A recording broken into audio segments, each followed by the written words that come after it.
Bien, bonsoir à tous. Merci pour votre invitation. Je suis ravi d'être à Lyon pour discuter avec des jeunes gens qui s'intéressent à l'art et à la science. L'art, c'est l'art, la science, c'est la science, mais une fois qu'on les a bien séparés, un dialogue est possible.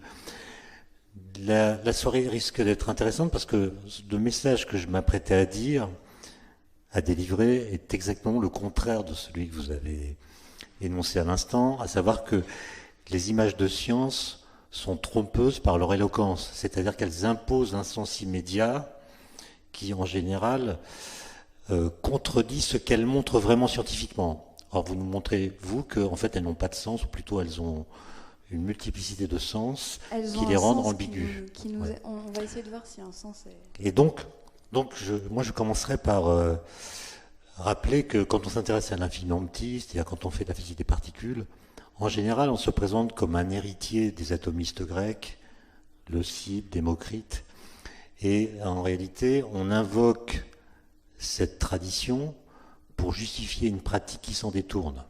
C'est-à-dire que les atomes qu'on a découverts en physique au début du XXe siècle, après les travaux d'Einstein en 1905, la preuve que les calculs d'Einstein sur le mouvement brownien étaient justes en 1906 par Jean Perrin, on fait croire pendant très peu de temps que l'atome que les physiciens venaient de découvrir ressemblait à l'atome que les Grecs avaient pensé. C'est-à-dire une particule insécable, immortelle, ayant une trajectoire bien définie. Et assez rapidement, on s'est rendu compte que l'atome qu'on a découvert n'a aucune des propriétés que les Grecs avaient imaginées. Autrement dit, ce qu'on appelle l'atome est un objet qui n'avait été préalablement pensé par personne. Et donc on pourrait dire, finalement, les Grecs, qu'on ne cesse de louer en disant qu'ils ont été les précurseurs de l'atome, en fait, ont proposé une image de l'atome qui n'existe pas. C'est-à-dire que l'atome des Grecs n'existe pas. Et l'atome qui existe n'a été préalablement pensé par personne. Et donc on pourrait dire, finalement, les Grecs n'étaient pas très futés. En fait, non. C'était des génies. Et la morale de l'histoire que je raconte là, c'est que les choses qui n'existent pas pour rien. C'est-à-dire que l'atome qu'ils ont pensé n'existe pas, mais c'est parce qu'ils l'ont pensé que tout un débat a été déclenché par cette image originelle qu'ils ont eue, et ces débats, au bout de 2500 ans, ont débouché sur la découverte expérimentale d'un objet qu'on appelle l'atome, qui n'est pas celui qu'ils avaient pensé, mais qu'on n'aurait pas découvert s'ils ne l'avaient pas pensé. Alors on pourrait dire, finalement, on s'est trompé d'échelle. Certes, l'atome des physiciens est composite, mais les particules élémentaires qui le constituent sont vraiment des atomes. C'est des atomes à plus petite échelle, plus petits que l'atome, l'électron, les quarks. Voilà les atomes, les vrais, insécables, de la physique contemporaine. Et c'est cette image-là que je vais essayer de détruire. Justement, en m'appuyant sur une phrase de Roland Barthes. Roland Barthes, vous le savez, on a célébré en 2015 le centenaire de sa naissance. Et dans son ouvrage majeur, je crois, qui s'appelle Mythologie, il a écrit cette phrase: « L'image est plus impérative que l'écriture. Elle impose la signification d'un coup, sans l'analyser, sans la disperser. » Donc ça contredit votre expérience, parce que je ne sais pas si vous avez joué un petit rôle, mais vous sembliez hésiter sur ce que montre l'image, et lui dit le contraire, il dit qu'en fait on n'hésite jamais, et c'est ça l'erreur. Et cette remarque de Roland Barthes, il me semble qu'elle vaut principalement pour les images de science. Je crois, on ne pourrait peut-être pas universaliser mon propos, mais dans beaucoup de cas, les images de science démontrent le contraire de ce qu'elles montrent.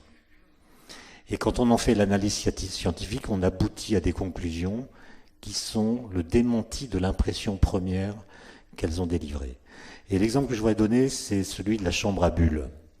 La chambre à bulles, vous savez, c'est un détecteur de particules qu'on a utilisé à partir des années 53. C'est des photos, hein, et c'est un dispositif qui a été inventé par un physicien américain qui s'appelle Donald Glaser, qui a eu le prix Nobel de physique en 1960. En fait, c'est la seule chose qu'il ait faite, c'est d'inventer la chambre à bulles. Il était connu parce qu'il coinçait la bulle, c'est le cas de le dire, dans un bar qui s'appelait The Brown Jug, qu'on pourrait traduire par la cruche brune. La cruche brune, c'est un nom qui sonne comme une revanche pour les blondes. Mais en fait, c'est en regardant plusieurs heures par jour les bulles montant dans son verre de bière qu'il a eu l'idée de la chambre à bulles. L'idée, c'est que un liquide qu'on comprime quand on le chauffe ne bout pas. Il ne va pas jusqu'à l'ébullition parce que la pression l'empêche de bouillir. Mais si brutalement on lâche le piston qui maintient la pression, alors il ne va pas se mettre à bouillir tout de suite. Il va être dans un état qu'on appelle métastable. Et cet état va être perturbé par n'importe quel objet qui le traverse, par exemple une particule chargée. Et les particules chargées traversant la chambre à bulles remplie de ce liquide vont laisser une trace, comme celle que vous voyez ici. Et dans les années 50-60, c'est un détecteur qui a permis de faire beaucoup de découvertes.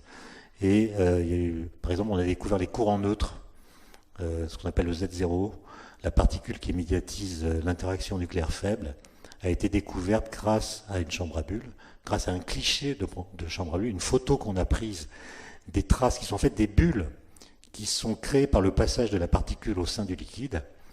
Et donc on pourrait dire dans un premier temps que les physiciens ont réussi à transformer le spectacle d'un verre de bière en bouteille de champagne. Ce qui est déjà une transmutation intéressante.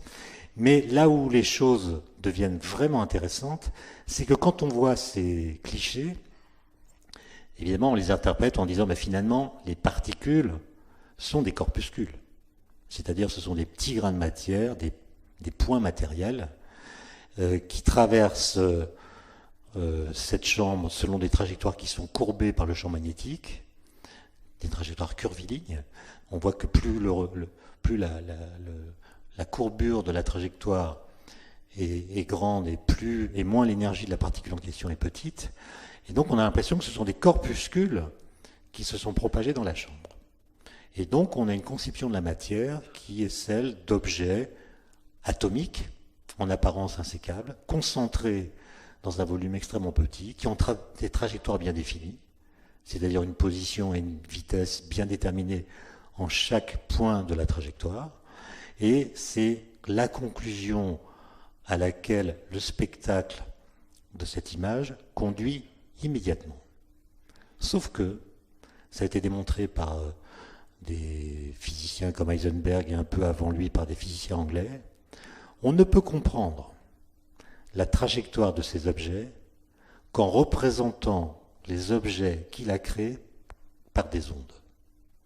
Autrement dit, on a conclu que c'était des corpuscules, mais pour comprendre comment ces processus, c'est-à-dire le fait que les bulles qui se succèdent s'enchaînent selon une ligne en apparence bien définie, il faut représenter ces particules par des ondes. Et c'est quand on les représente par des ondes qu'on comprend pourquoi l'enchaînement des bulles se fait selon une trajectoire qui semble assez bien définie. Et donc, ce cliché montre en fait que les particules sont autre chose que des corpuscules, alors que l'interprétation primitive de l'image nous fait conclure que ce sont des corpuscules. Et autrement dit, la morale de l'histoire, c'est qu'il faut se méfier de l'éloquence des images, qui peuvent montrer le contraire, qui peuvent en fait démontrer le contraire de ce qu'elles montrent. Et ça va même plus loin, ça peut aboutir à une sorte de définition de la physique moderne. Il y a un philosophe des sciences qui s'appelle Alexandre Koyré, qui disait que le pari de la physique moderne, c'est qu'on peut expliquer le réel par l'impossible.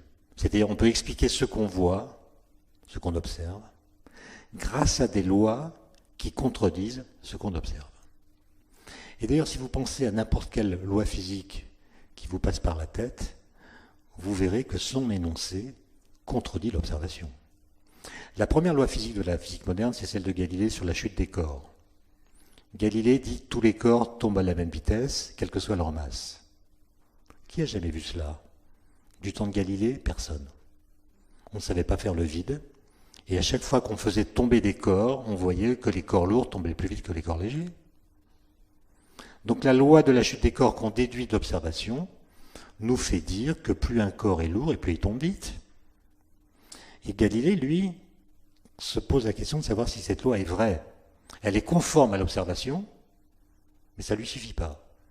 Il se pose la question de savoir si elle est vraie.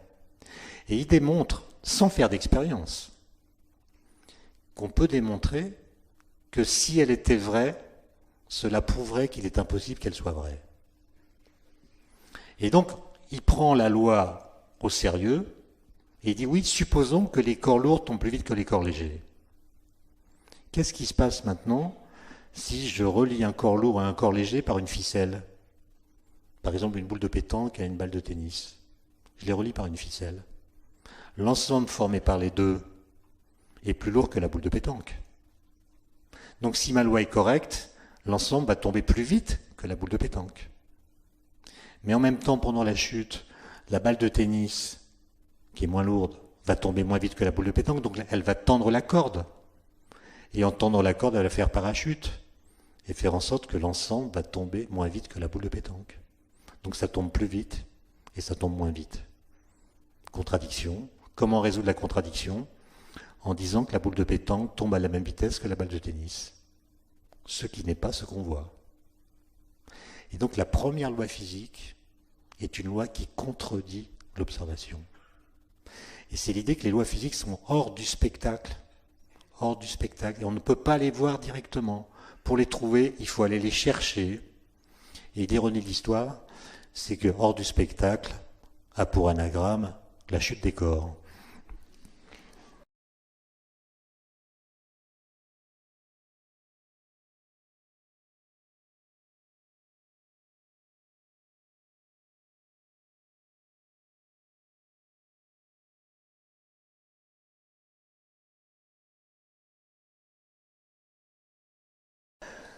Alors la question que je voudrais poser dans un deuxième temps, c'est, puisque les apparences sont trompeuses, puisque la physique n'est pas la bureaucratie des apparences, comme disait Einstein, comment est-ce qu'on arrive à trouver les lois qui contredisent ce qu'on voit? Si les lois sont cachées, comment y a-t-on accès? Et il y a une première méthode, qui est d'ailleurs celle qu'a utilisée Galilée dans l'exemple que j'ai donné. Ce qu'a fait Galilée, c'est le contraire d'une expérience réelle. C'est ce qu'on appelle une expérience de pensée. Une expérience de pensée, c'est je prends au sérieux une loi et je regarde ce qu'implique cette loi dans des conditions que je ne peux pas réaliser, mais que je peux imaginer. Et donc l'expérience de pensée me permet de tester la cohérence, la consistance d'une théorie pour voir si, dans certaines conditions, elle aboutit ou non à des choses qui sont raisonnables. Et Einstein a beaucoup pratiqué, après Galilée, cette méthode. Dès son plus jeune âge, d'ailleurs, vous savez qu'en 1895, quand il était parti en Italie, après avoir démissionné du lycée de Munich, dont il ne supportait pas la discipline militaire, il avait 15 ans, il a démissionné du lycée, il est devenu apatride, puisqu'il avait rendu son passeport allemand, il a rejoint ses parents qui habitaient à l'époque du côté de Milan, et pendant une année, il n'a pas été scolarisé, il a fait beaucoup de voyages, de tourisme, etc. Mais il a écrit une lettre à l'un de ses oncles, à l'âge de 15 ans, une lettre de 5 pages, dans laquelle il explique tous les problèmes qui vont l'intéresser. Et tous ces problèmes, en fait, tournent autour de la question de la lumière et de sa propagation dans l'espace et dans le temps. Et il pose une question assez incroyable pour un jeune garçon de 15 ans. Il dit, voilà, j'imagine que la lumière va à la vitesse de la lumière. Pour l'instant, ce n'est pas un effort d'imagination colossal, mais j'imagine que la lumière est capable d'émettre de la lumière. Très bien. Quelle sera la vitesse de la lumière émise? Donc si la vitesse de la lumière est celle de toutes les lumières, la vitesse de la lumière émise va aller 2 fois plus vite que la lumière émettrice. Mais si la lumière émise émet à son tour de la lumière, ça fera 3 fois la vitesse de la lumière, etc. Et donc il comprend que si la lumière est capable d'émettre de la lumière, on peut fabriquer une sorte d'escalier cinématique jusqu'à l'infini, jusqu'à une vitesse infinie. Et il dit c'est bizarre. C'est bizarre, il voit qu'il y a un problème là. C'est une question, on pourrait dire que c'est une question d'enfant, sauf que c'est une question que ne posent pas les enfants, sauf Einstein.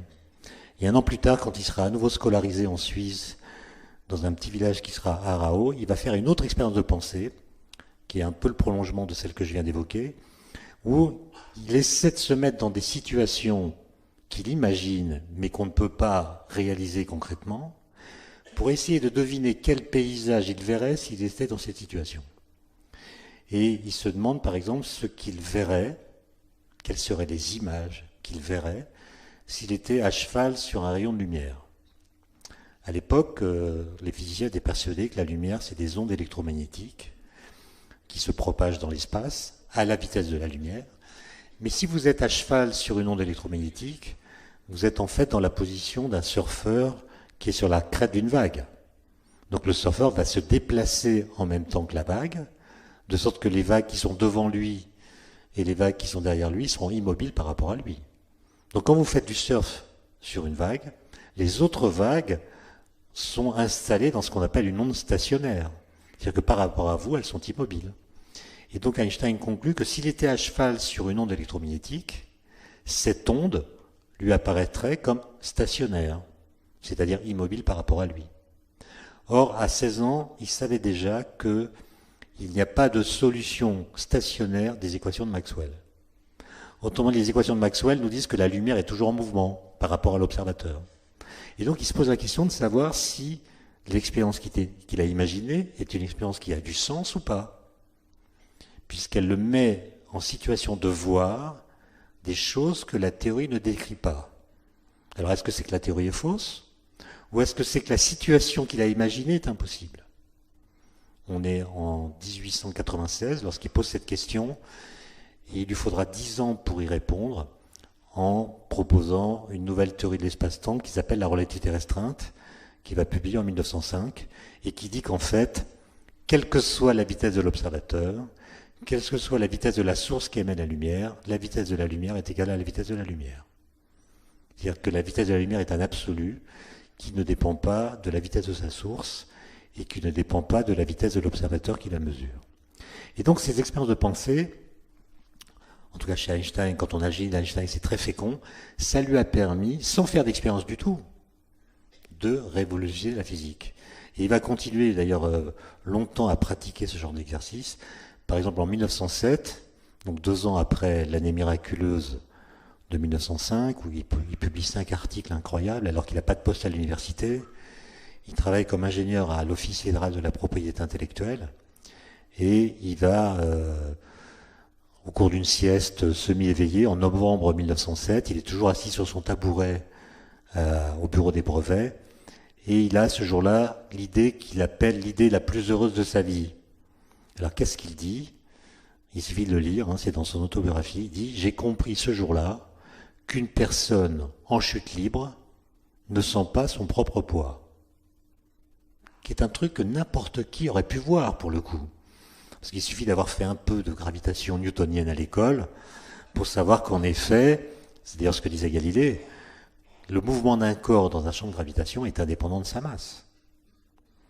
Si vous remplacez la Terre par une théière, le mouvement de la théière autour du Soleil sera le mouvement de la Terre autour du Soleil.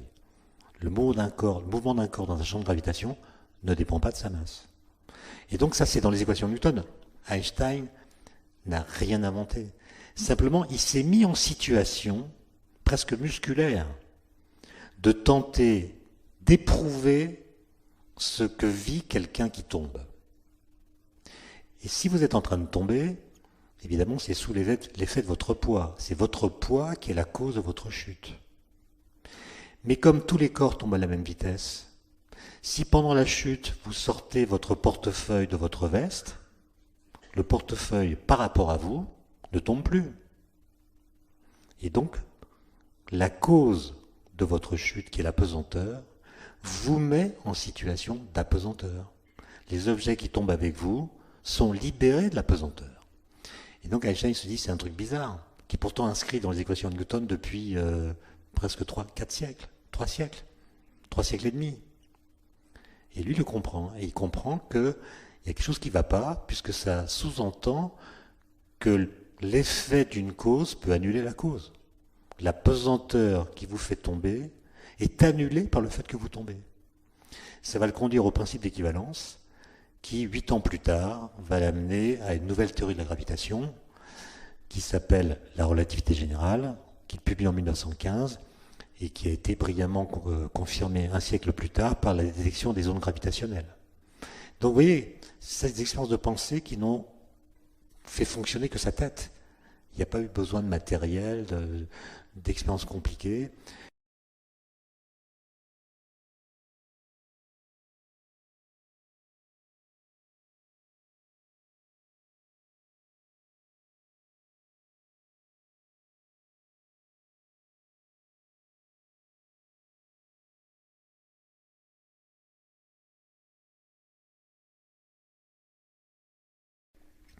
Voilà une collision, enfin les traces des particules qui ont été produites par une collision du LHC à Genève, une de ces collisions qui ont permis d'établir la preuve de l'existence du boson de Higgs en 2012. Alors quand on regarde la matière à notre échelle, on a tendance à lui attribuer toutes sortes de propriétés, et par une sorte de prolongement à toutes les échelles, on va considérer, en suivant ce fil, que la matière se ressemble à toutes les échelles, et que les lois qui la régissent sont les mêmes à notre échelle macroscopique qu'elles sont à l'échelle microscopique. Et ce que j'essaie de vous montrer, c'est que c'est faux, c'est complètement faux. Par exemple, à notre échelle, la matière se conserve. La matière se conserve, c'est d'ailleurs ce qui permet d'établir un droit de propriété. Je possède ma voiture. Si la matière ne se conservait pas, elle pourrait disparaître, cette matière, sans que je puisse porter plainte. D'ailleurs, si en sortant d'ici, vous constatez que votre vélo n'est plus là, c'est soit qu'on l'a déplacé, soit qu'on vous l'a volé. Et donc, nous vivons tous avec cette idée que la matière se conserve. On peut le voir autrement d'ailleurs. Si vous cassez, par exemple, une bouteille de verre, vous ramassez les morceaux et vous pouvez les recoller. Et donc, dans cette brisure de la bouteille, aucune matière n'est apparue et aucune matière n'a disparu. Et donc, la matière semble, à notre échelle, se conserver. Maintenant, je regarde ce cliché. Je ne sais pas si vous voyez le pointeur, faudrait que je le montre là. Donc, il y a un proton qui est arrivé par ici, un proton qui est arrivé par là. Ils se sont heurtés au centre de l'image et ce choc a provoqué la libération de centaines de particules dont nous voyons ici les traces courbées par le champ magnétique. Donc on pourrait penser d'abord que les particules incidentes se sont cassées et que ce que nous voyons là, ce sont les débris des particules incidentes. Et d'ailleurs, on a longtemps appelé ces machines, les colliseurs de particules, on les appelait les briseurs d'atomes, comme si on brisait les atomes, avec l'idée que ce que nous voyons apparaître, ce sont des particules qui seraient les débris des particules incidentes. En fait, non. Les particules que vous voyez là ne préexistaient pas à leur apparition dans la collision. C'est la collision qui les a créées. En plus, si vous mesurez leur masse, vous mesurez la somme totale des masses de toutes les particules qui sont repérées par ce détecteur, vous allez voir que cette masse totale est plusieurs dizaines de milliers de fois supérieure à la masse des particules incidentes. Donc si vous croyez que la matière se conserve, ou que la masse se conserve, vous avez là un exemple où, à l'arrivée, dans l'état final, il y a des dizaines de milliers de fois plus de matière qu'au départ. Autrement dit, de la matière a été créée, de la masse a été créée. Et c'est justement ce que dit la formule d'Einstein, E égale mc2, c'est-à-dire que ça c'est une opération dans laquelle l'énergie des particules incidentes, les protons, l'énergie ou si vous préférez leur vitesse, parce que l'énergie dont je parle là c'est l'énergie cinétique, donc la vitesse des protons s'est transformée en particules de matière. Et ça c'est quelque chose d'assez incroyable, c'est quelque chose qu'aucun philosophe n'avait imaginé. On est là devant une situation où une propriété d'un objet matériel, en l'occurrence sa vitesse, devient un objet matériel. C'est à peu près aussi fou que si je vous disais que la vitesse d'un taxi peut engendrer un scooter et une mobilette. D'accord ? Une propriété d'objet devient un objet. C'est ça le sens profond de la formule E égale mc2, qui a d'ailleurs beaucoup d'autres implications. Par exemple, dans la vie courante, ce qu'on appelle la masse d'un objet, c'est en fait son inertie, C'est ce que dit Newton. La masse d'un objet mesure la difficulté qu'il y a à déplacer cet objet ou à modifier son mouvement. Plus un objet est massif, plus il faut de force pour le mettre au repos quand il est en mouvement, et plus il faut de force pour le mettre en mouvement s'il est au repos. Et donc l'inertie d'un corps se mesure par sa masse. Ce que montre Einstein avec la formule E égale mc2, c'est que c'est pas vrai. L'inertie, en fait, c'est l'énergie totale de la particule, si on parle de particule, divisée par le carré de la vitesse de la lumière. Donc si vous prenez une particule qui est au repos, par rapport à vous, elle est immobile, son énergie c'est mc carré, c'est son énergie de masse, son énergie au repos. mc au carré divisé par le carré de la vitesse de la lumière, ça fait m, la masse, comme chez Newton. Par contre, si la particule est en mouvement, son énergie totale, c'est son énergie au repos, mc au carré, plus son énergie cinétique, qui n'est pas nulle puisque la particule est en mouvement. Cette énergie cinétique, je vais l'appeler T. Donc l'énergie totale, c'est mc au carré plus T. L'inertie, c'est quoi dans ce cas-là? C'est l'énergie totale divisée par c au carré. Donc c'est mc au carré plus T, le tout divisé par c au carré, ça fait m, la masse, plus T divisé par c au carré. Et donc vous voyez que l'inertie de la particule augmente avec sa vitesse.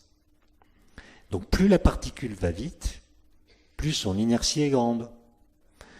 Comme l'inertie mesure la difficulté qu'il y a à modifier son mouvement, plus la particule va vite, et plus il est difficile de la faire aller plus vite. Et donc arrive un moment où on atteint une vitesse limite, où l'inertie de la particule est tellement élevée qu'on ne peut pas la faire aller plus vite.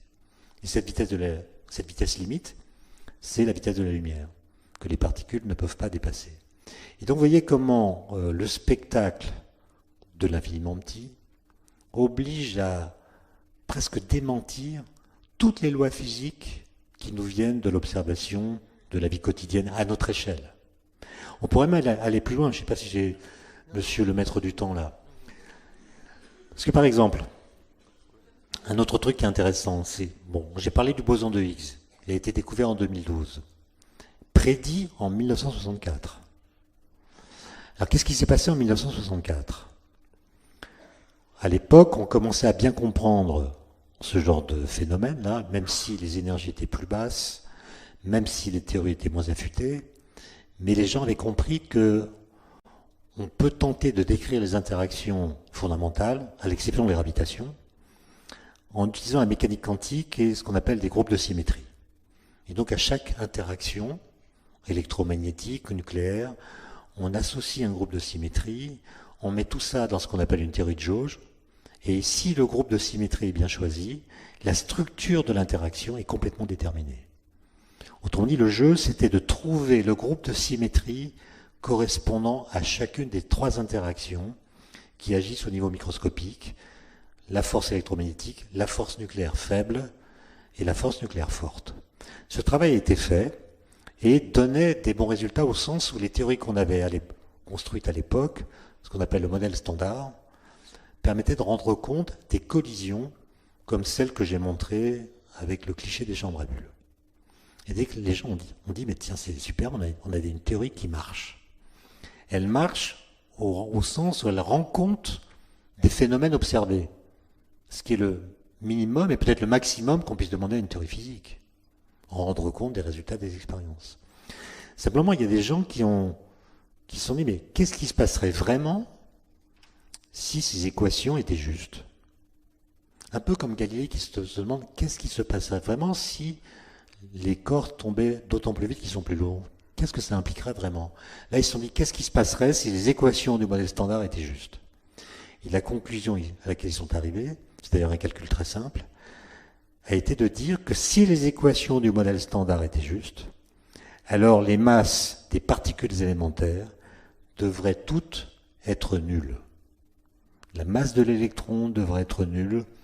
À l'époque, on n'avait pas les quarks, mais la masse des quarks devrait être nulle, la masse des neutrinos devrait être nulle, toutes les particules élémentaires devraient avoir une masse nulle. Et donc les gens se sont dit, mais Cette conclusion est en contradiction avec l'observation, avec les mesures. Donc les équations qui aboutissent à cette conclusion fausse sont fausses.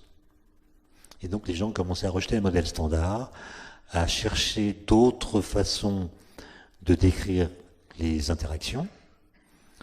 Et puis il y a 3 jeunes gens, qui s'appellent Englert, Higgs et Brute, qui de façon indépendante se sont dit, mais peut-être que les équations ont raison. Il faut se souvenir de Galilée. Le pari de la physique, c'est d'expliquer le réel par l'impossible. Et donc peut-être qu'on peut expliquer la masse des particules grâce à une théorie qui dit qu'elles n'ont pas de masse. Et ces gens ont publié 2 papiers, l'un en juillet 64, l'autre en août 64, 2 papiers qui disent la même chose. Le premier est signé par Brute et Englert, c'est un papier d'1 page et demie. Et le second, 1 page et demie aussi, est signé par Peter Higgs. Et donc ces gens se disent, peut-être que depuis Newton, on a mal compris ce qu'est la masse. On s'est trompé. Dans notre esprit, la notion de masse va de pair avec la notion de matière. Par exemple, j'ai du mal à imaginer ce que seraient des particules de matière qui n'auraient pas de masse. Et de la même façon, j'ai du mal à penser la masse sans imaginer qu'elle est incarnée en particules de matière. Ça veut dire que dès que je pense masse, je pense matière, et dès que je pense matière, je pense masse. Et ces 3 physiciens se sont dit, peut-être que ce réflexe que nous avons est trompeur. Peut-être que les notions de masse et de matière doivent être découplées l'une de l'autre. Au lieu de dire que une particule de matière a une masse du simple fait que c'est une particule de matière, c'est-à-dire au lieu de dire que la masse des particules est une propriété intrinsèque des particules, pourquoi ne pas imaginer que c'est une propriété secondaire? C'est-à-dire une propriété qui ne vient pas d'elle-même, mais qui vient de leur interaction avec le vide. Et du coup, les équations qui disent que les particules ont une masse nulle ont raison, elles ont une masse nulle. Mais quand on fait une mesure de leur masse, on trouve un résultat non nul, parce qu'en fait, elles interagissent avec le vide qui n'est pas vide, et c'est ces interactions qui leur donnent la masse apparente que nous leur trouvons. Et donc ces physiciens ont postulé que dans le vide, en fait il y a un champ quantique, qui est partout présent, qui est très simple, c'est un champ scalaire. Il y aurait beaucoup de choses à dire là-dessus d'ailleurs, mais donc un champ scalaire, c'est comme un champ de température, c'est un champ qu'on peut repérer en tout point de l'espace et du temps par un nombre réel. Et ce champ est partout présent, et les particules sans masse interagissent avec ce champ plus ou moins fortement. Celles qui interagissent fortement ont une masse élevée, celles qui n'interagissent pas n'ont pas de masse. C'est un peu comme la métaphore que j'aime bien utiliser, c'est celle d'imaginer que les particules ont des skis. Elles ont des skis plus ou moins bien fartés. Et le champ de Higgs, c'est le champ de neige. C'est un champ de neige qui a partout la même épaisseur, il est uniforme, et les particules qui ont des skis glissent sur ce champ de neige plus ou moins bien. Celles qui ont des skis très bien fartés vont glisser sans frottement, et nous qui les regardons, nous dirons, tiens, elles vont à la vitesse de la lumière, et leur masse est nulle. Si elles ont des skis mal fartés, nous les verrons frotter sur le champ de neige, leur vitesse sera plus faible que la vitesse de la lumière, et nous leur attribuerons une masse d'autant plus élevée que leur vitesse sera faible. Autrement dit, l'idée de ces gens-là était de dire que la masse des particules n'est pas une propriété qui vient d'elle-même, mais est simplement une mesure de la mauvaise qualité du fartage de leur ski. Donc vous voyez, c'est un retournement complet de l'interprétation de la masse. Évidemment, à ce champ sont associées des particules qu'on appelle des quantars. Les quantars, c'est les bosons de Higgs. Et c'est ces particules qu'on a découvertes en 2012 qui montrent que l'interprétation de ces gens, 48 ans avant, était la bonne. Et donc, si on prenait au sérieux ces idées, tous les manuels scolaires qui traitent de la masse devraient être revisités, réécrits, etc. Je vous rassure, on ne le fera pas. Alors, une chose assez intéressante, et je vous laisse la parole parce que je suis trop bavard, mais D'abord, vous avez compris que le vide n'est pas vide. En général, on définit le vide comme étant ce qui reste quand on a tout enlevé. Ouais, sauf que si on enlève tout, il n'y a plus rien. Or, le vide, c'est pas le néant. Donc, le vide, c'est ce qui reste quand on a tout enlevé, sauf le vide. Donc, vous voyez qu'une définition privative du vide n'a pas de sens. Pour définir le vide, il faut d'abord définir un mobilier ontologique. C'est-à-dire, il faut d'abord définir ce que vous considérez comme réel. Donc, il faut partir d'une théorie qui vous dit il existe ceci et cela, et le vide, c'est ce qui restera quand vous aurez retiré ceci et cela. Et il se trouve que quand vous faites l'opération avec la physique quantique, ben, quand vous avez retiré les particules, il reste quand même le champ quantique associé à ces particules, ce qu'on appelle les particules virtuelles. Et en fait, quand on a fait ces collisions, on a donné de l'énergie au vide quantique qui contenait des particules n'ayant pas assez d'énergie pour exister vraiment. Elles ont absorbé l'énergie que la collision leur a donnée. Elles sont devenues réelles, alors que jusqu'alors elles étaient virtuelles. Et sont devenues les particules que vous voyez ici. Et donc le LHC, c'est simplement une machine qui sert à chauffer le vide. 3 milliards d'euros pour chauffer le vide, c'est pas comme ça qu'on la présente quand il s'agit de financer les expériences, mais en gros, c'est ça qui se passe. C'est-à-dire que on recrée dans un petit volume d'espace-temps les conditions physiques de l'univers primordial. Comme les lois physiques n'ont pas changé, si vous recréez les conditions du passé, très forte densité, très forte température, vous recréez les phénomènes du passé. Et donc, en l'occurrence, on a créé un phénomène qui s'est déroulé il y a 13,7 milliards d'années. Sans témoin, alors que là, le phénomène s'est produit dans un endroit qui est entouré de détecteurs qui ont permis de détecter ces particules. Donc, c'est pas un voyage dans le passé, c'est une cure de jouvence. C'est-à-dire qu'on permet à l'univers, en un petit volume de son espace-temps, de revivre des choses qu'il a connues dans un passé très lointain. En fait, il n'y a plus de bosons de Higgs, et ceux qu'on a détectés sont des bosons qu'on a sortis du vide. Alors, juste l'anecdote, c'est qu'en fait, les premiers à publier, c'est les deux Belges, Brout et Englert. Peter Higgs, l'Écossais, a publié au mois d'août, un mois après, la même idée. Mais celui qui a intégré leur idée dans les équations de modèle standard, qui est un prix Nobel américain, Weinberg, il s'est trompé sur la chronologie. Donc il a cru que c'était Higgs qui avait publié en premier, et c'est pour ça que on appelle ce boson le boson de Higgs. Mais Englert et Brout n'étaient pas très contents, évidemment. Et d'ailleurs, ils n'ont jamais rencontré Higgs jusqu'à l'annonce des résultats de l'expérience en 2012. C'est là qu'ils se sont vus la première fois. Brout, malheureusement, était décédé quelques années auparavant, mais Englert et Brout s'étaient jamais vus.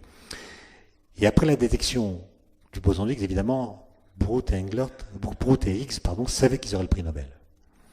Donc ils sont venus faire des conférences, notamment une à Saclay, où je travaille, et François Englert militait pour que le boson de Higgs s'appelle le boson scalaire.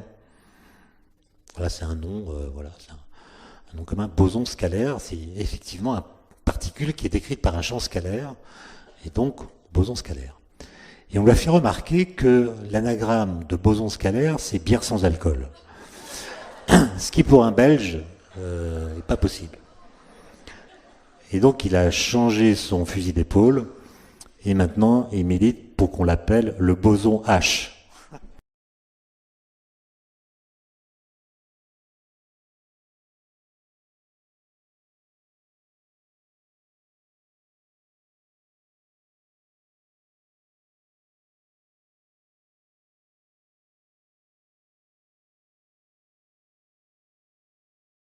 Qui veut poser la première question ici au second rang? Donc, bonsoir à tous et bonsoir professeur Klein. Moi j'aimerais vous poser une question, mais j'ai peur qu'elle soit un petit peu en décalage avec le thème de la conférence, parce que vous m'avez impressionné lorsque je vous vois par le biais de Internet. C'est la fameuse question où là mon cerveau s'arrête. C'est lorsque vous abordez l'absence de toute chose, entre le passage de l'absence de toute chose à l'apparition de l'être. Voilà. Bon. C'est tout. Voilà. On est dans le néant, là aussi. Non, c'est en effet une autre question. Non, je ne vais pas la traiter ce soir, mais en gros, je vois à quoi vous faites allusion. C'est-à-dire que si on prend le mot origine de l'univers au sérieux, il faut penser ce que vous dites. C'est-à-dire penser comment le néant a pu devenir quelque chose. Parce qu'à chaque fois qu'on nous dit que l'origine de l'univers c'est ceci ou cela, que le discours en question vienne des religieux, des scientifiques ou d'autres, on tient un discours qui est en contradiction avec l'idée même d'origine. Parce que si vous dites par exemple, l'origine de l'univers c'est ceci ou cela pouvant être un être transcendant, ou bien un trou noir, ou bien le vide quantique, ou bien... Vous voyez bien que ça ne va pas, parce que, ou bien cette chose que vous mettez en amont de toutes les autres a toujours été là, mais s'il y a toujours eu quelque chose, ça veut dire que l'univers n'a pas d'origine. Ou bien cette chose est elle-même l'effet d'une cause qui l'a précédée, et c'est pas l'origine. Voilà. Donc penser l'origine de l'univers, c'est penser comment l'absence de toute chose a pu devenir une première chose. Et c'est non pas penser comment une chose qui était là est devenue autre chose. Voilà. Et donc c'est pour dénoncer, si vous voulez, la désinvolture avec laquelle on parle de l'origine de l'univers que j'ai pris cet exemple. Cela dit, il y a un truc marrant, c'est que dans les discours, il y a 3 mots qui sont considérés comme synonymes: néant, vide. Alors le vide n'a rien à voir avec le néant, moi je l'ai montré. Néant, vide et rien. C'est 3 mots qu'on utilise comme s'ils étaient identiques l'un à l'autre. Alors on va faire un petit exercice rigolo. On les met l'un derrière l'autre, et devant on met le pronom je. Et on les lit l'un derrière l'autre, ça fait je n'ai envie de rien.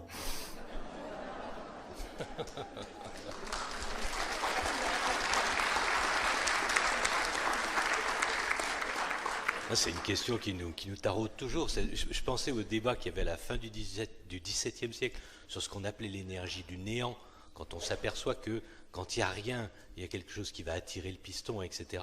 Et après, on s'est aperçu que on l'a nommé vide. Même avant, Torricelli parlait de vide, mais on est toujours sur cette question où on a un mal fou à s'imaginer cette absence. On est toujours en train de le définir par rapport à ce qu'il y a autour. Bergson, il disait que le néant est une idée destructrice d'elle-même. C'est-à-dire, à chaque fois qu'on pense au néant, on en fait quelque chose qui ne peut pas être, puisqu'il est quelque chose. Oui. Et donc, la seule façon de penser le néant, c'est de ne pas y penser. Parce que dès qu'on y pense, on en fait quelque chose qui ne peut pas être le néant. Alors là, ça se rapproche du goulp. Alors le goulp, je ne connais pas, ça fait 2 mots dans la soirée. Ah bah oui. Chez les 2 dîners mondains. Chez les Shadok, le goulp, c'était un trou avec rien autour. Ah, c'est l'antimatière, ça. Ah ben voilà. Une autre question, Oui. là-bas au milieu. Ma question se rapporte à votre délectation pour les anagrammes. Quand vous êtes à table et que vous faites un concours d'anagrammes avec un Allemand, un Italien et un Chinois, comment ça se passe? Heureusement, ça se passe jamais. Le problème des anagrammes, c'est qu'on ne peut pas les traduire. Mais il y en a dans toutes les langues alphabétiques. Il y a des anagrammes dans toutes les langues alphabétiques. Il y en a beaucoup en anglais. Les Anglais adorent les anagrammes, non seulement avec les mots, mais avec les nombres, avec les chiffres.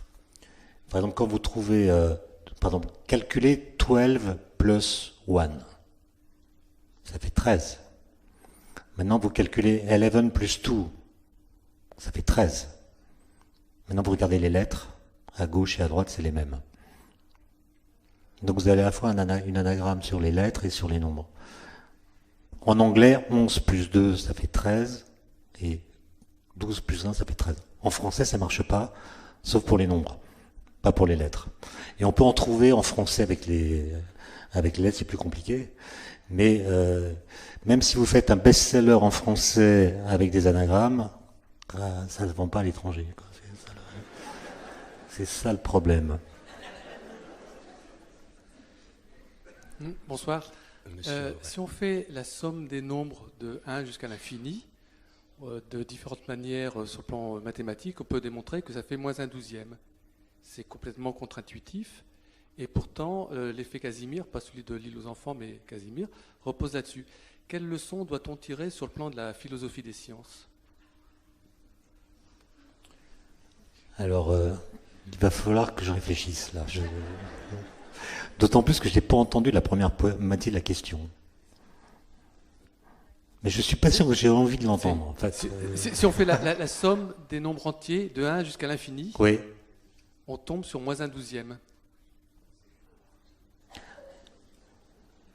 Et l'effet c'est Casimir vous- repose dessus. Vous parlez des problèmes de renormalisation, c'est ça Oui, Oui, justement, je ne sais pas si je réponds à votre question, mais la renormalisation, c'est comment fabriquer des quantités finies en soustrayant un infini à un autre infini.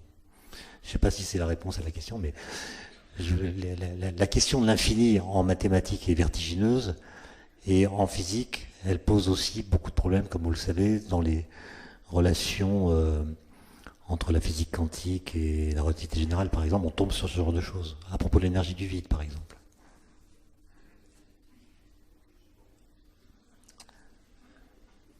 Une autre question ou une réflexion? Il y a ici au 4e rang. Attendez, le micro arrive, que tout le monde puisse entendre votre question. Oui, Alain Cohn, médaille Fields, mathématicien, a redémontré le boson de Higgs avec la géométrie non commutative. Et il dit que le boson de Higgs apparaît comme une partie de la gravitation. Qu'est-ce que vous pensez de cela? Non, mais je pense beaucoup de choses, parce que Alain Cohn, il avait prédit la masse du boson de Higgs, mais c'était pas la bonne valeur. Et après, il a corrigé ses calculs pour tomber sur la bonne valeur, mais après coup. En effet, il a produit un modèle dans lequel le boson de Higgs apparaît de façon naturelle, alors que dans le modèle standard, il apparaît par l'effet de ce qu'on appelle une brisure de symétrie. Mais ce qui est rigolo ça rejoint la question des anagrammes, j'en suis désolé, mais c'est une histoire vraie. C'est que les géométries non commutatives sont des géométries dans lesquelles on repère les points d'un espace, non pas par des coordonnées comme on le fait d'habitude, mais par ce qu'on appelle des opérateurs algébriques. Et ce sont les relations de commutation ou d'anticommutation de ces opérateurs qui définissent la structure de la géométrie. Et ce qu'a démontré Alain Cohn, c'est que c'est peut-être ces géométries qui expliquent le moteur du temps. C'est-à-dire qu'à partir du moment où vous mettez des relations hiérarchiques dans l'espace, ça peut être quelque chose qui va dynamiser la géométrie. Et donc produire, disons, un cours du temps. Bon. Maintenant, vous voyez que les anagrammes, ça a à voir avec ça. Ça a à voir avec ça, puisque si on fait des anagrammes, c'est précisément parce que les positions des lettres dans les mots ne commutent pas. Si vous changez l'ordre des lettres, vous changez le mot et son sens. Et en général, vous fabriquez un mot qui n'a pas de sens. Donc comment est-ce qu'on fait des anagrammes? On prend les lettres d'un mot, on les met par ordre alphabétique. S'il y en a deux qui sont identiques, on met la lettre au carré. On fait comme si c'était un produit de facteurs, si vous voulez. Et évidemment, à partir de ce produit, on peut fabriquer toutes les anagrammes du mot en question. Bon. Et donc, les anagrammes ont à voir avec la non-commutativité de la position des lettres dans les mots. Or, Paul Dirac, grand physicien quantique, a montré que ce qui fait que la mécanique quantique ne sera jamais réductible à la physique classique, c'est justement la non-commutativité.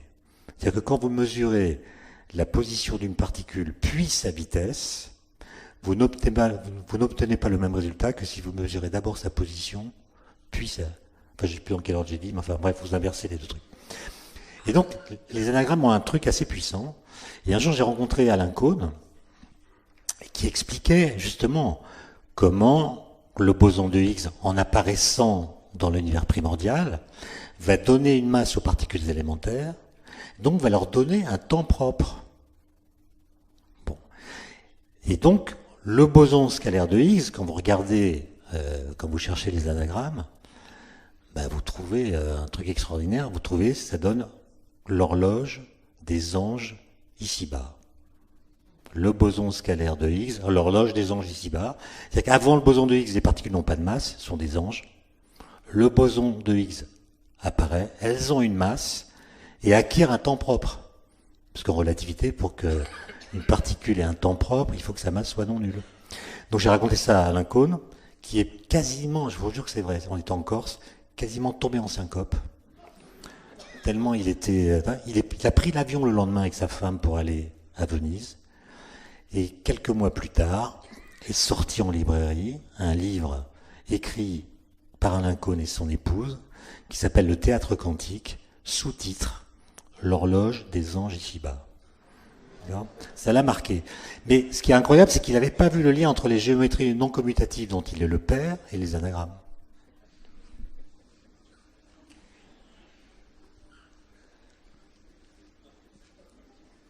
Une question au milieu. Oui, j'ai une question assez basique. Qu'est-ce que la découverte d'une nouvelle particule, donc, puisqu'on est dans l'infiniment petit, change de ce qu'on connaît du monde, de ce qu'on connaît de la physique? Vous parlez de celle dont on parle dans les journaux? La particule X, je ne sais pas oui. si ça a été validé. Bon, moi je trouve que la presse là se précipite. Évidemment, ils vont vendre des journaux en annonçant de nouvelles particules jusqu'à ce que éventuellement cette découverte soit démentie. Parce que pour l'instant, on a vu deux bosses. En effet, il y a deux gros détecteurs du LHC, CMS et Atlas, qui ont vu deux bosses. Deux bosses, ça veut dire des excès d'événements par rapport à ce que prévoit le modèle standard. Et une bosse, ça peut être une fluctuation statistique. Ça peut être quelque chose qui vient de la statistique et qui ne correspond pas à un véritable signal. Pour qu'une bosse soit un signal, il faut qu'elle s'écarte du bruit de fond suffisamment fortement pour qu'on puisse dire c'est un vrai signal. Et aujourd'hui, on n'est pas capable de dire que c'est un vrai signal. Il faut attendre, il faut accumuler des données. L'accumulation des données est retardée par une fouine qui a croqué des câbles, ce qui fait que le LHC est arrêté pour 3 semaines. Mais normalement, au mois d'août, la question sera tranchée. Soit on annoncera qu'il s'agit en effet d'une nouvelle particule dont la masse est de 750 GeV et qui se désintègre en particulier en 2 photons, donc elle est neutre, ou bien on dira que c'était une fluctuation. Donc il est trop tôt pour dire qu'on a découvert une nouvelle particule. Et en tout état de cause, il se pourrait encore que ce soit une particule prédite par le modèle standard, ce qu'on appelle une résonance. Et donc avant de dire que c'est une particule qui est en rupture avec la théorie actuelle, il faut vraiment faire beaucoup d'analyses et donc attendre un peu. Mais il se peut aussi que ce soit quelque chose de nouveau, par exemple une particule de matière noire. De là à parler de tsunami intellectuel, comme je l'ai lu dans la presse, c'est prématuré. Ça me faisait penser à quelque chose, là. Cette image que l'on a vue tout à l'heure du LHC, mais la question se pose aussi à nos amis là, du labo des mesures. J'aimerais bien savoir, comme on nous montre des images qui sont à plat, et qu'en fait on a une espèce de tranche comme ça, et en plus elle est colorée, etc. Donc on a tous, nous qui n'y connaissons rien là-dedans, des images assez simplistes qui sont la base de ce qu'on cherche à nous faire comprendre. Le physicien qui baigne là-dedans depuis des lustres finalement, a-t-il lui une représentation de tout cela en 3 ou 4 ou d'autres dimensions? Comment se le représente-t-il? Comment passe-t-on de ces images-là à ce qui se représente de la vraie réalité des choses? Ça c'est une très bonne question, mais la réponse elle dépend de ce qu'on fait comme activité professionnelle dans ce genre de recherche. Donc, si vous posez la question à un physicien de savoir qu'est-ce que c'est qu'un électron, comment il se le représente, je suis pas sûr qu'on puisse trouver une réponse qui soit unanime. Pour certains, ça sera quelque chose qui fait clic dans un détecteur. Si ce sont des gens qui travaillent sur des expériences dans lesquelles on manipule des électrons un par un. D'autres vont dire, finalement, je le définis par ses caractéristiques. C'est une certaine masse avec une certaine charge électrique. Et je me le représente, parce que ça convient à beaucoup d'applications, comme une particule ponctuelle, une sorte de vecteur du courant électrique, par exemple. Et puis si on fait de la physique plus fondamentale, on va le représenter par des opérateurs dans des formalismes abstraits qui évoluent dans des espaces mathématiques qu'on a pratiquement fabriqués, qui peuvent avoir un nombre de dimensions infinies. Et je suis pas sûr qu'on soit capable de synthétiser toutes ces images pour en faire une seule image cohérente. Et donc, c'est des questions qu'on ne se pose jamais. C'est-à-dire, je n'ai pas vu de physicien qui se pose la question, qu'est-ce que c'est qu'un électron? C'est-à-dire qu'on peut le manipuler, on peut le faire jouer dans les calculs, sans avoir besoin de s'en former une image concrète. Et d'ailleurs, la physique quantique, quand on la prend au sérieux, est iconoclaste. C'est-à-dire, à chaque fois que vous représentez un objet quantique, eh bien, il y a un argument quantique qui vient vous dire que votre image est fausse. Comme l'atome que vous avez représenté tout à l'heure, il est faux, on sait que c'est pas comme ça. Et du coup, la réalité quantique, c'est ce qui reste quand toutes les images par lesquelles on tente de la saisir ont disparu. Bien, bien. Et monsieur au premier rang veut poser une question. Oui, Jean Fugère. On connaît tous le temps biologique. Qu'est-ce que c'est le temps des physiciens? Mais je croyais qu'on devait libérer à 20h le... Non, c'est ce qu'on m'avait dit, moi. 5 minutes. 5 minutes. Alors, c'est une immense question.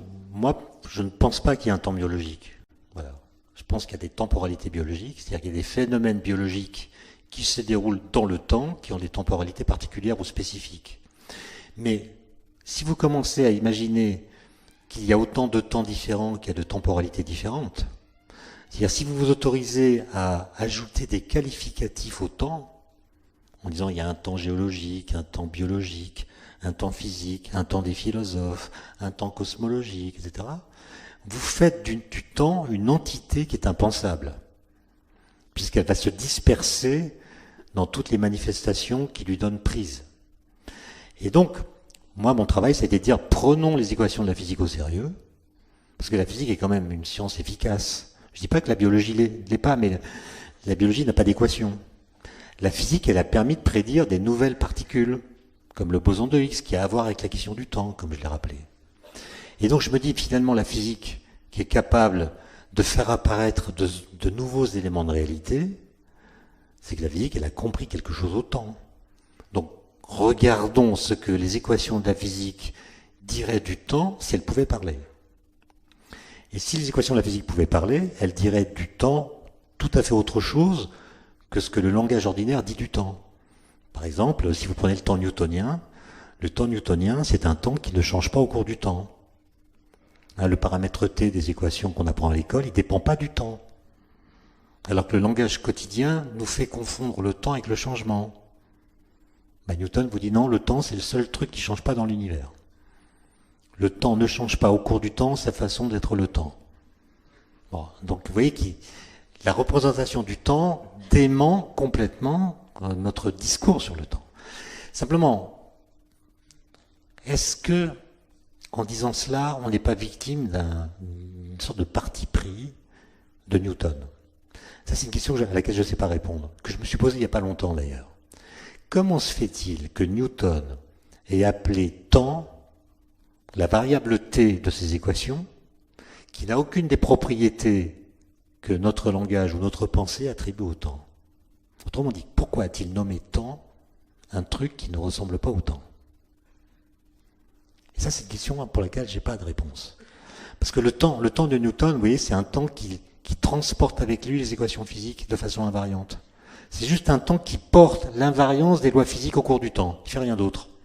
C'est pas lui qui vous fait... C'est un temps qui vous fait prendre de l'âge, on est d'accord, mais c'est pas lui qui vous fait vieillir. Le temps newtonien, il fait que tous les ans vous prenez un an, mais c'est pas lui qui abîme vos cellules. Ce qui abîme vos cellules, c'est pas non plus le temps biologique, c'est des phénomènes biologiques. Et donc, on pourrait tenter de s'imaginer ce qui se serait passé si Newton, au lieu d'appeler la variable t le temps, l'avait appelé d'un autre nom, par exemple truc ou trick.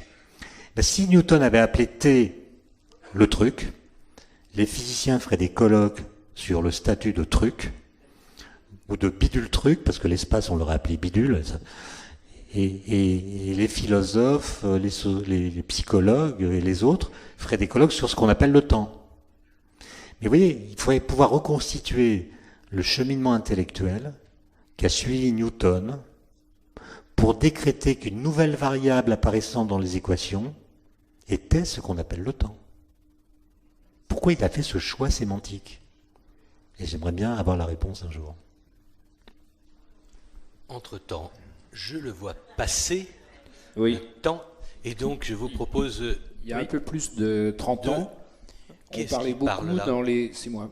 Ah voilà. il y a un peu plus de 30 ans, dans les sciences humaines, on parlait beaucoup des représentations.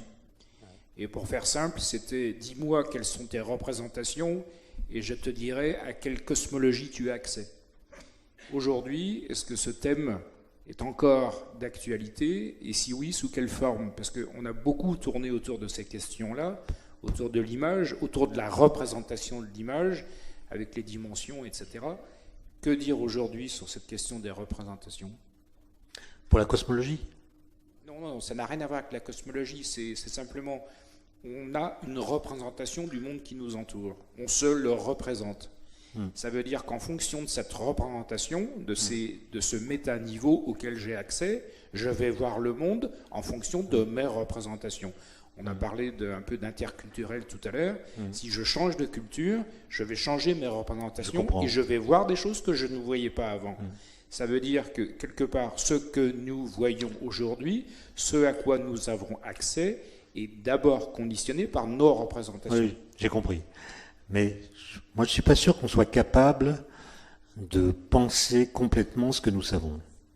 Voilà, je ne suis pas sûr qu'on soit capable de fabriquer une représentation adéquate de ce que nous savons. Il y a au moins deux raisons. La première, c'est que la physique est schizophrène. Il y a un pilier de la physique qui est la physique quantique, qui permet de décrire 3 des 4 interactions, et pour laquelle l'espace-temps, c'est l'espace-temps de Minkowski, c'est un espace-temps qui est plat, statique, et qui est indépendant des phénomènes qui s'y déroulent. Donc cette physique-là, qui n'a jamais été démentie, le boson de Higgs est la preuve que, au moins dans son domaine, elle est d'une efficacité incroyable, est en contradiction avec la relativité générale qui décrit la gravitation, et pour laquelle l'espace-temps n'a pas du tout le même statut. Il est souple, il est déformé par ce qu'il contient, il est lui-même un objet physique. Et donc on a deux théories qui sont formellement contradictoires entre elles. En plus, la relativité générale est une théorie classique, elle décrit un monde qui est objectivement là, alors que la physique quantique fait jouer un rôle à l'opération de mesure, qui fait qu'on ne peut pas dire qu'elle décrit le monde tel qu'il est. Elle décrit plutôt notre interaction avec lui. Et donc, elle est schizophrène, et donc les représentations vont être contradictoires, il faudra choisir son camp. L'autre raison, c'est que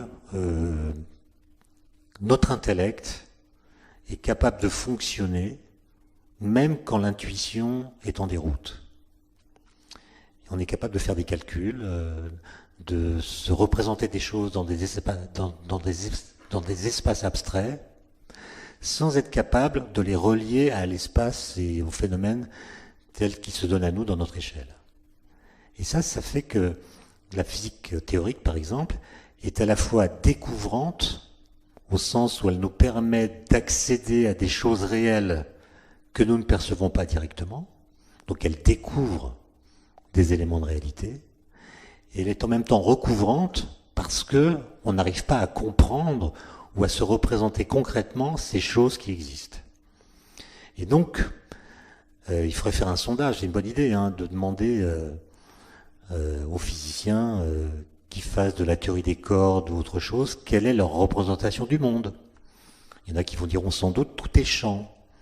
Je ne vois que des champs MPS.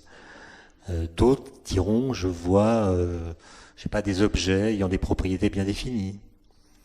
Mais, encore une fois, je ne suis pas sûr qu'on soit capable de penser ce que nous savons d'une façon adéquate. Par exemple, un physicien des particules, s'il prend vraiment au sérieux ses connaissances, dira que son corps est un sac qui contient des quarks et des leptons. C'est tout. Son épouse, c'est un sac qui contient des quarks et des leptons. D'accord ? Mais alors pourquoi ce sac-là, absolument identique à l'autre, est tombé amoureux de celui-là et pas de la voisine? D'accord ? C'est-à-dire comment deux sacs absolument identiques peuvent manifester à notre échelle des propriétés qui les distinguent. Et la vérité, c'est que aucun physicien ne se pense comme un sac de quarks et de leptons, bien que ce soit ce que lui disent ces équations.